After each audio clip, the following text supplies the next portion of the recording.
All right, guys. So when you come into the warehouse, this is it. We're not open to the public, so we don't have a nice reception desk or anything. But yes, we have a Christmas tree. Yes, it's in May still. So this is our prep area. It's pretty cleared out right now. We are a little bit behind on our shipments. We missed our big shipment last week for some reason, so they should be delivering twice as much this week.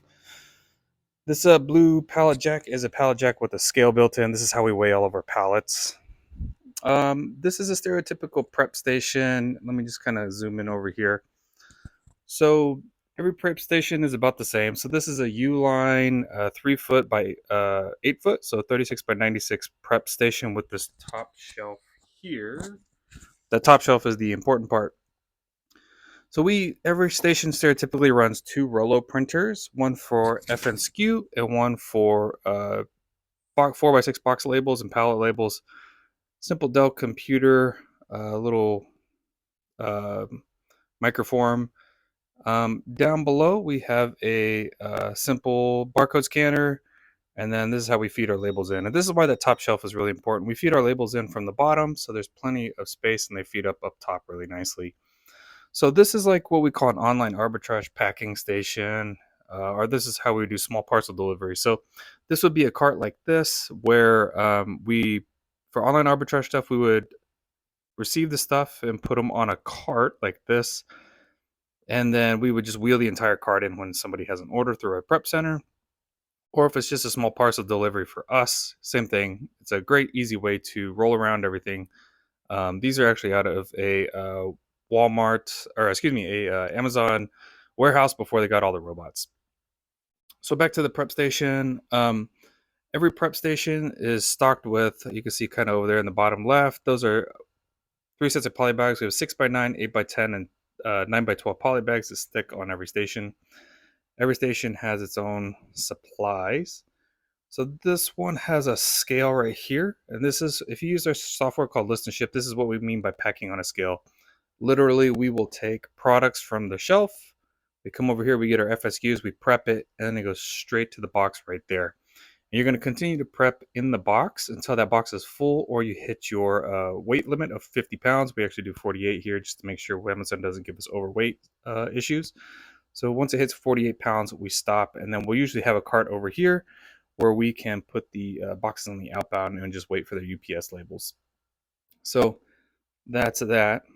So here in a prep area, this I don't know if it looks big on the camera or not. It's about 1,600 square feet.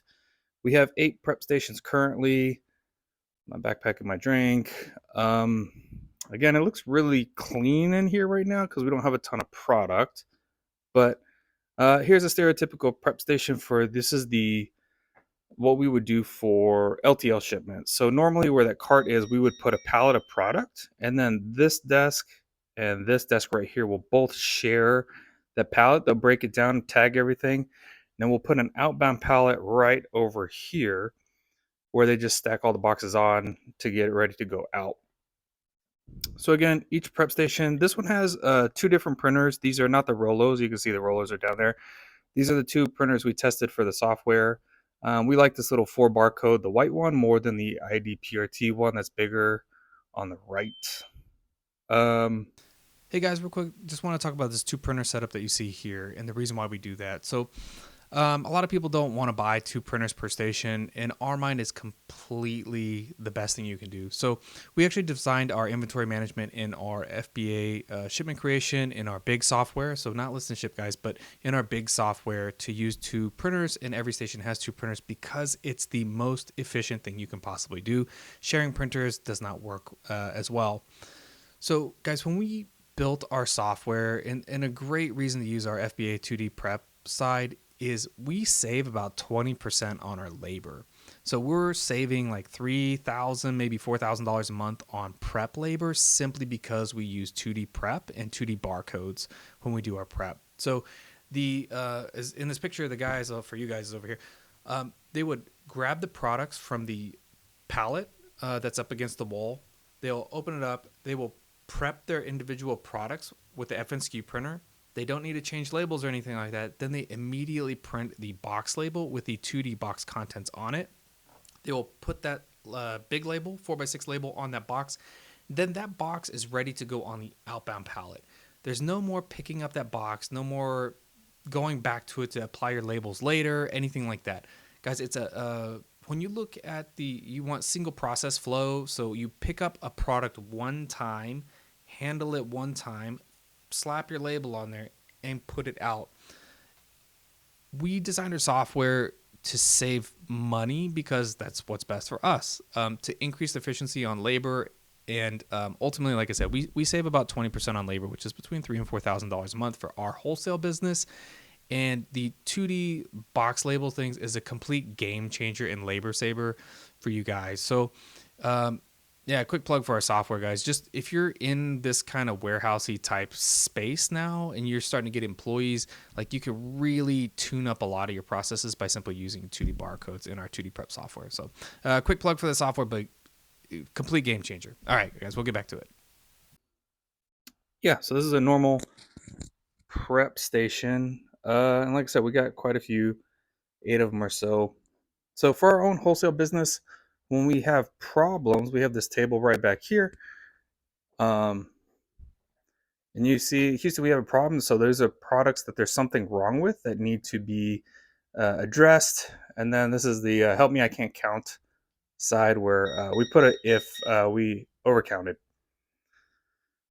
So this is our area for just stuff. So these are all of our bubble bag sizes you can see there. And we keep any type of packaging and reused bubble bags or bubble pillows and packing stuff like that for OA and small parcel delivery shipments. We have those little sealers up there if you ever need it. We have our own bubble machine maker up there. We do have this guy. I think it's off. Okay. This is a gum tape dispenser. It's a great little thing. It's super helpful for you get this kind of tape right here. Super, super strong. You can see there. Let's see, I can pan over here. These are the size boxes that we normally stock in the warehouse. And we'll go back to the warehouse now. All right. Through the double doors. Let's pan the other way. Okay. So this is the where we keep our next sets of pallets. So all in this blank area, we can hold about 12 pallets. This is our staging area for our next shipment. So we would put all the 12 pallets right here, ready to go inside, and then they would just take them through the double doors we went through. So this is where we keep all of our supplies. So you can see the different size poly bags, 6 by 9, 8 by 10, 9 by 12, 10 by 13, 11 by something down there, 12 by 18. Then we have a 14 by 24, something like that. And you can see these little cards. I'll point to it in the video. These are called Kanban cards, and this is how we make sure we keep in stock. When you hit the amount on the card, the employees pull the cards and put them in our break room in a slot to tell us we need more. Some miscellaneous supplies and whatnot. This is where we keep all of our 303 through 4 labels and 4x6 packing labels, stuff like that. Tape. This is where we keep those main size boxes that we showed you earlier. Again, we only try and stock 4 or 5 size boxes just because you can always keep count and stay on top of those. Up here is some of the SPD boxes. These are 2016-12, which is one of our favorite size boxes.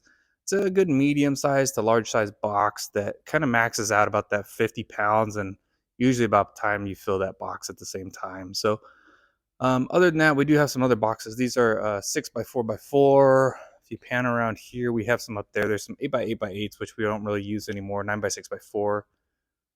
This rack right here is all of our bubble bags. And again, we've got these Kanban cards. You can see one hanging down right there. But again, we stock 4 by 7.5, 5 by 6, 5 by 8, 5 by 10.5. And then these are 6 by 8.5. Those just work for us.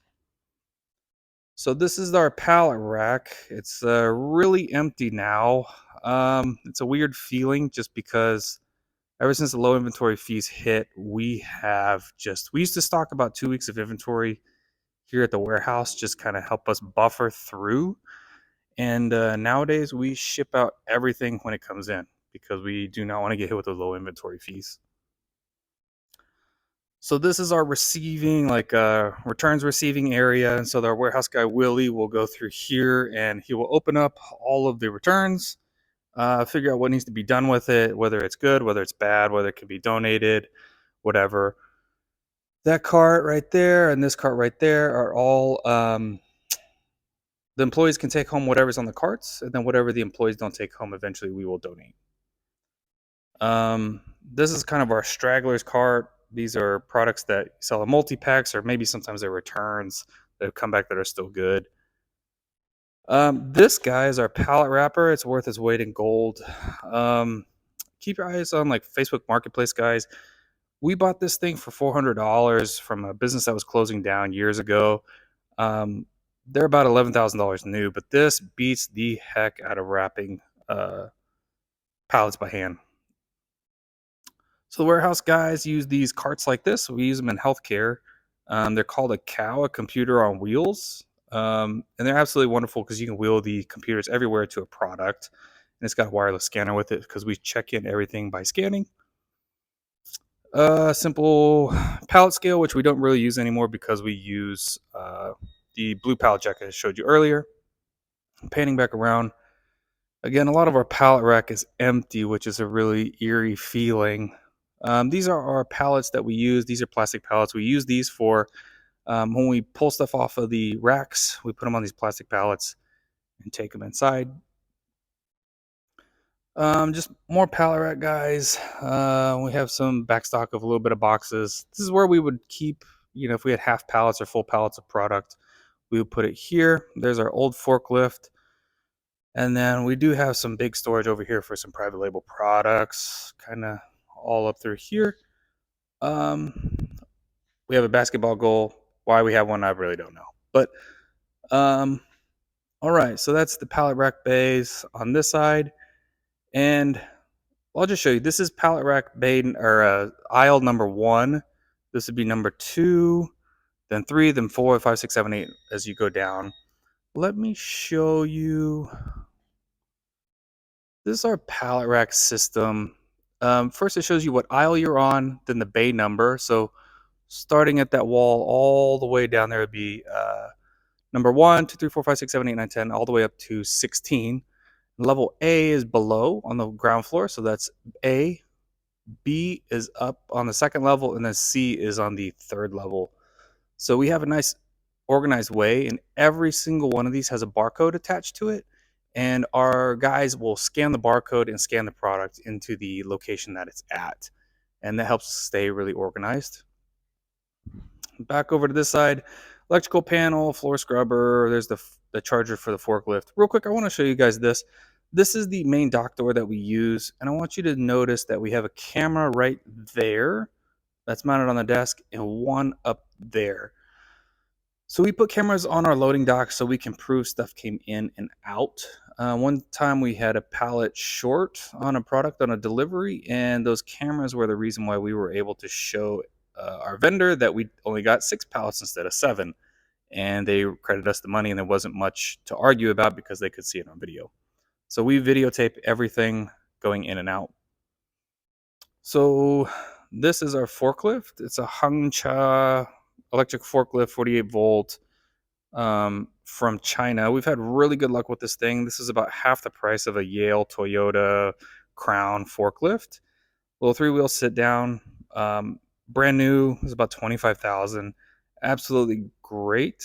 You can see that little green pallet jack in the back is a Hongcha electric pallet jack, which we've had for 6 years now. It's been absolutely flawless, and that's why we ended up buying this forklift, because at least we had some good experience. All right, coming back around. Break us out a little bit of house here. We need to. Hopefully, we don't need too much. So this is kind of the mechanical room. If you're a dork like me, turn on light. So we keep all the tools, stuff you need to fix stuff around the warehouse. And then that is our messy server rack for our internet comes in. It's our little backup server, and then this is just our router and switch to get internet throughout the entire office. So let's go into the break room. All right, so this is the break room. We've got a couple fridges, a dishwasher, which is always nice because nobody likes washing dishes. A couple of bathrooms. It's an air conditioner room. All right, we're gonna come over here. It's really loud. I'll probably mute it. What's this? All right, guys, real quick, 30, 45 seconds of dorking out. So I just want to show you, these are what we call servers. These are about to go to the data center, and this is where Just Add Fusion is and AMZ Fusion is about to live. So we have 7 servers right here that we're going to be migrating from Amazon's infrastructure to our own. And this is how the internet works, guys. So I'm going to show you right here is the main server where Just Add Fusion will live. The server over here is going to be the analyzer. It's pretty resource intensive, so we're going to put it on its own. Then this next server is the database server that's going to hold all the information for the others. And then don't worry, guys, our database will actually be replicated on these 3 servers right here. Then everybody backs up. All those servers are going to back up to this server here, and then this server over here will actually back up to a off-site external secured backup place called Backblaze, just to have an off-site copy in case something were to happen at the data center. So anyways, if you don't know, again, this is how the internet works, guys. All these computers right here are just, this is the internet. And you'll see data centers with millions of computers dispersed throughout the world. And this is the internet, guys. When you go to a website, you are just simply contacting a server on the other end of the line. And that server serves you up the information and sends it right back to you. So I don't know. Thought you guys might find it interesting. That is how the internet works. All right. Crazy. All right, let's move on to some of the offices. So one office, the chair is missing. I don't know where it went.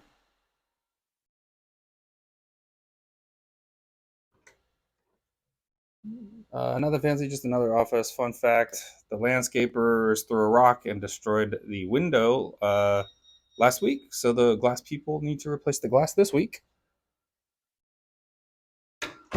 And let's go. Gotta love the picture. All right, guys. So this is a little catching area upstairs. We'll come over here. That's my kids' old toys. And this is my little YouTube-ish studio. It's a little bit messy. This also part-time. Yes, there's a tent. The tent is for my son.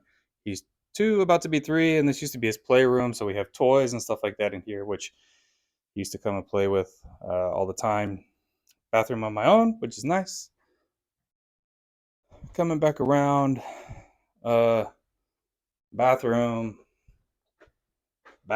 but it's always nice. This one has a window, bathroom with a view. My manager's office, I ain't going in there. It's messy. This is a blank office, so our furniture we stole from here to go for our little YouTube setup. Coming back around, we got another office. No, nothing special. So this area would be cubicles if we ever needed them. I don't think we're ever going to need it. There's a bunch of wasted space. We don't really use it. It's kind of our IT equipment, network cables, computer storage, blah, blah, blah. We've got these windows that overlook the warehouse. Originally, I was going to get rid of these when we moved in, but it's kind of neat. We have to look out and see what's going on. Keep on coming down. So this is a staircase by that returns receiving area. This one is my wife's office. Nothing too fancy. Her nice monitor is dead. Very expensive monitor. Thank you, Samsung. Don't buy a Samsung. Big monitor. This is the conference room. Simple conference room, a little messy. We got a little photo booth in case we ever need to take pictures of products. If we have issues at Amazon, we stereotypically do not make our own listings. And this is my office. So I'm a little bit of a dork. We got some fun stuff here. Glass whiteboard. We absolutely love whiteboards here. Write down everything. This is for a project that is coming out pretty soon that we built. And this is my space. All right, guys. Hopefully that was interesting. This is what it is to be a Amazon seller, and this is our warehouse set up for 2024. All right, guys, hopefully that was helpful. That's a warehouse tour. A lot of people have asked us in the past, like, what does a warehouse look like? How do you have it set up? Is there any best practices? How do you set up your packing station? Is a big question that a lot of people have asked in the past. So I just want to give you guys a demo and show you what it looks like, how we do our business, how we operate our prep center, how we operate our own wholesale operation. Hopefully that was helpful for you guys. So if you would like and subscribe, leave a comment. We would really appreciate a comment just for all this time and effort we've been putting it in. Amazon likes, or excuse me, so used to saying Amazon. YouTube algorithm actually likes it when you guys comment and we engage with you guys so we can actually share this information to more people. So if you would, please leave a comment. We would really appreciate it. All right, guys, we'll see you tomorrow. All right, have a great day.